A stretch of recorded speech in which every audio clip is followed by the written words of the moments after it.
నేనంట ఆయన అడిగిన అన్ని ప్రశ్నలు ఆన్సర్ చెప్పలేదంట. ఆయన మాత్రం అన్నిటికీ అసలు నువ్వు అడిగిన ప్రతి ప్రశ్నకి ఆన్సర్ చెప్పాను, కావాలంటే చూసుకో, మళ్ళీ ఇంకొకసారి వీడియో చూసుకో తమ్ముడు, సరిగ్గా చూసి మాట్లాడని చెప్పి అన్నాడు. మనం కూడా ఒకసారి ఒక వీడియో చూద్దాం. ఏం కాదు, నువ్వు అడిగిన ప్రతి క్వశ్చన్కి నేను ఆన్సర్ చేశా. కావాలంటే డిబేట్ మళ్ళీ చూడరా తమ్ముడు, చూసి మాట్లాడు.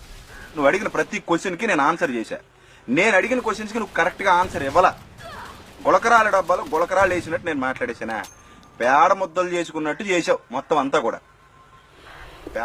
ఇలా అన్నయ్య చెప్పినట్టుగా డిబేట్లో బైబిల్ మీద నేను అడిగిన ప్రశ్నలన్నిటికీ ఆయన ఆన్సర్ చేశాడో లేదో మీకు ఇప్పుడు పిన్ పాయింట్గా ఒక 10 పాయింట్లు వివరిస్తాను. దయచేసి చూస్తున్న వాళ్ళందరూ ఒక్కసారి వీడియో ఆపి పెన్ను పేపర్ తెచ్చుకోండి, వీలైతే నోటుబుక్ తెచ్చుకోండి.